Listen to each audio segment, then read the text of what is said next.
Gender change operation in the history of the world. Good afternoon to one and all. Today's topic of discussion is, should we rename India? What are the costs involved? I disagree vehemently with this topic and I would like to substantiate my claim by the forthcoming discussion. Whether we are talking about renaming the entire nation or the places in our country, we are not recovering any lost ground. In this context, I would like to resonate the words of Pandit Jawaharlal Nehru, who opined in Discovery of India that India is a culture, is a collection of layer over layer of cultures, of reverie, of thoughts, but not one single layer or culture overshadows or has obliterated any other culture. So, when we think about changing the names of places or monuments, it all boils down to a deep-seated inferiority complex that a particular community has when it feels that it has not contributed enough to the nation it is a part and parcel of. Let me tell you that a culture or a nation grows, not ordered from above. We do not need to go back to our origins to feel authentically Indians, because the origin of the life of a nation doesn't have an origin as such. There are some other theories or costs involved that I would like to propound. That is, number one, every 5 minutes we are dedicating to discussions and deliberations on changing the names. That is 5 minutes taken away from other important topics like development, infrastructure, economy, etc. There is another point which is pretty self-explanatory.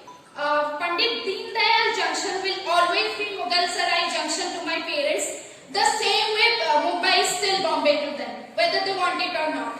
And I would like to subtly point out that a blind man can also be called Padmalochan. So, whatever our intentions for naming a place, if we have little doubt, if we leave little room for uncertainties, it has the potential to turn into communal and religious overtones and arguments.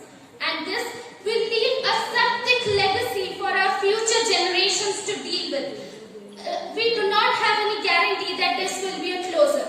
If it is a topic of discussion and deliberation now, it can be a topic of discussion and deliberation for several generations. My dear friends, good afternoon everybody. This is Pooja Mohanty going to speak against the topic, should we rename India and what are the costs involved? Place names carry geographical and cultural importance because they identify distinct geographical entities and irreplaceable cultural values, the values in our heart, a feeling of being at home. So they carry a social impact.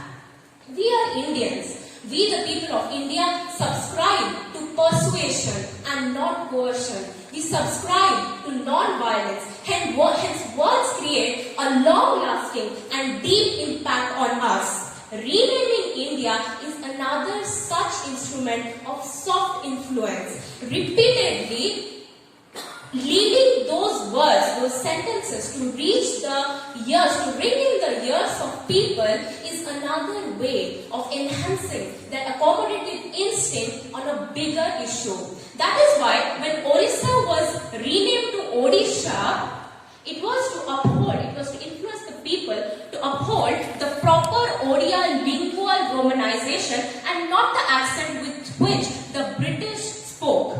But in present times, we are not glorifying the fundamental duty of ours, that is, to preserve the rich heritage of our composite culture. Rather, we are trying to efforts are being made to press on the people, to influence people that the history of those in power is the justified one.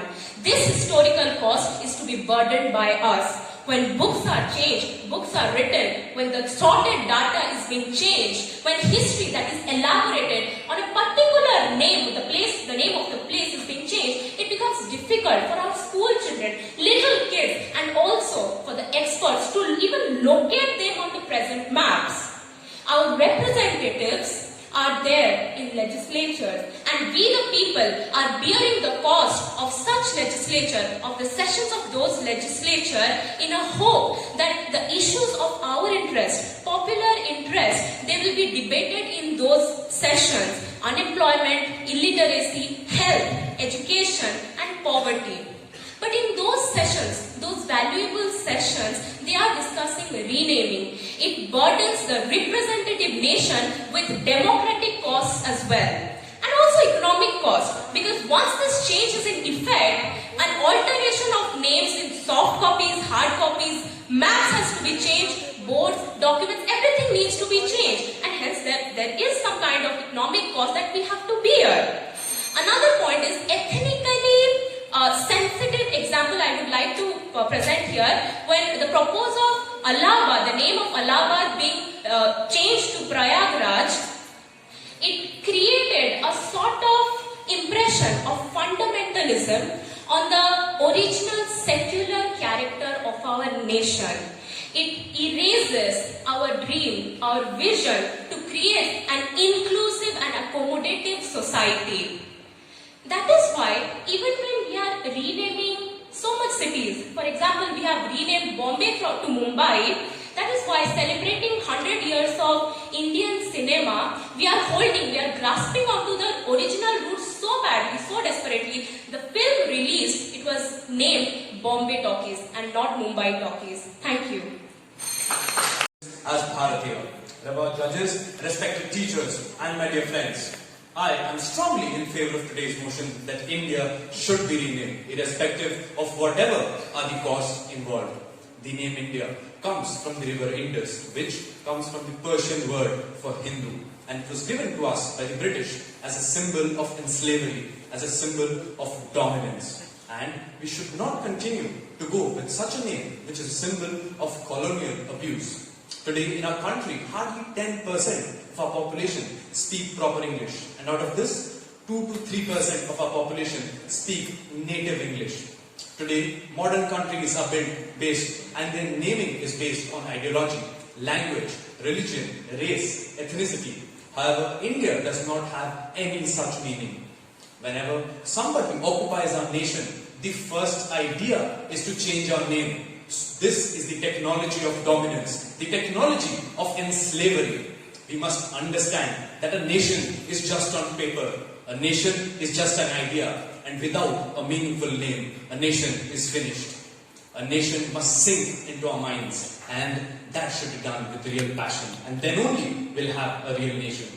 Contrary to what my fellow competitors have said, a nation is not based, the renaming of a nation is not based on an ideological character. It provides comfort, peace and tranquility, and is a balancing act.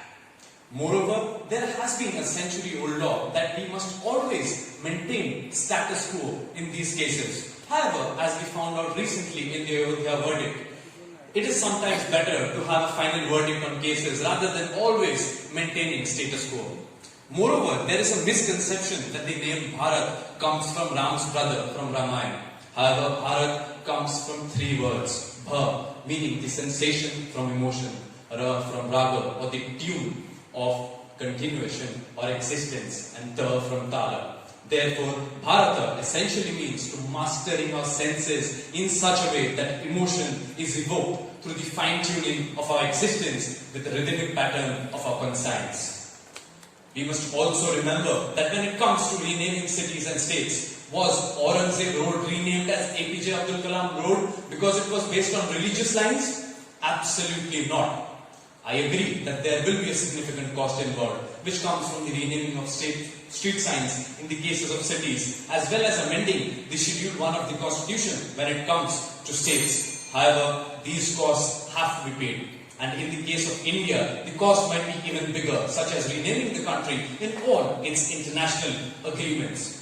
However, there is a simple question that I ask. Why was Curzon Road renamed as Kasturba Gandhi Marg? Why was Kingsway Road renamed as Rajpath in our capital?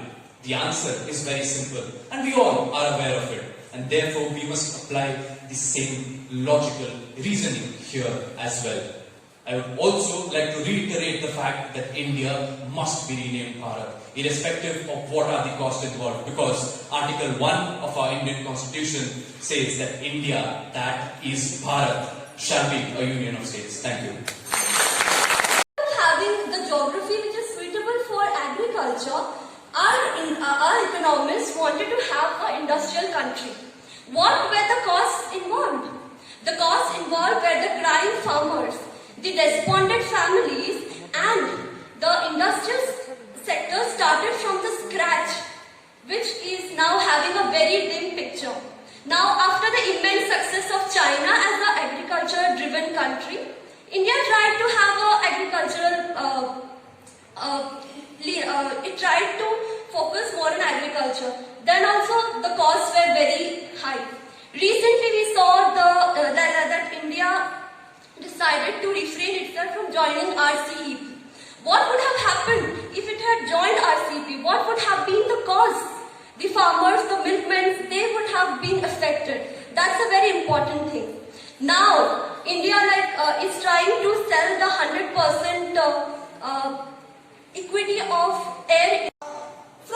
I remember from centuries, India's renaming and naming and renaming and naming, it all happens according to an emperor's wish, a ruler's wish, how the ruler's lips desire it to sound and how his tongues find it suitable. So who are the present rulers?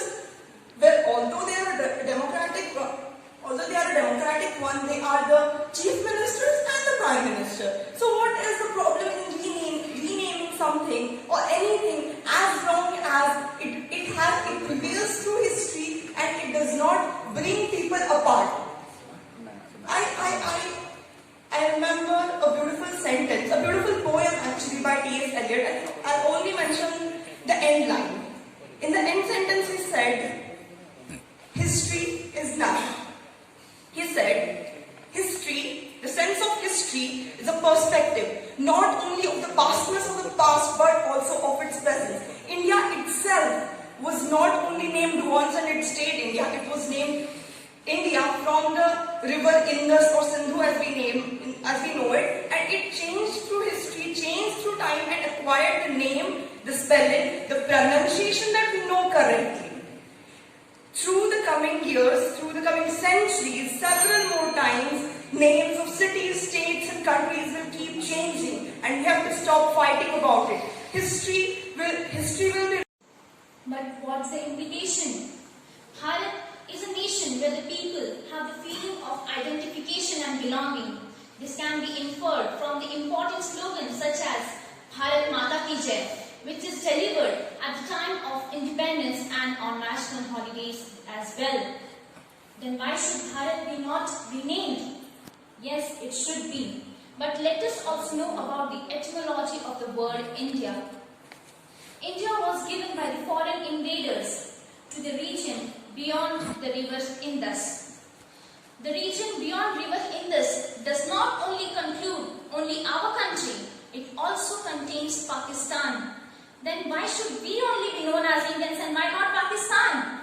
Indus, the river, the lifeline of Pakistan, is it only flowing in India? It is also in Pakistan. Then why should we be only known as India? Then there is an argument why India should be given the name India. Why not Pakistan? It is not regulate things that India is known to be India. Now, to that, the connotations of each name, Bharat, Hindustan and India, have their own complications and their cultural and historical ties. But to me, at the moment of independence, a new independent area emerged and it should be known as something new in our constitution. Something new to life, something new to the whole world, just to make an image for us. Making it India or Bharat or Hindustan are all synonymous to each other. But the thing depends on how we glorify our past and how we glorify the present to stand in a society with our heads high. To conclude that, India is not the land of religions, it's the land of people and belief. And therefore, and Dr. Spurti Mahapatra, ladies and gentlemen. So we are going to the 44th Borasambas debate competition today. The origin of this prestigious debate can be traced back to the year 1934, 2 years before Odisha became separate province, when Mr. Nilamani Senapati, one of the few Odia officers of Indian Civil Service, was Deputy Commissioner of Sambalpur district.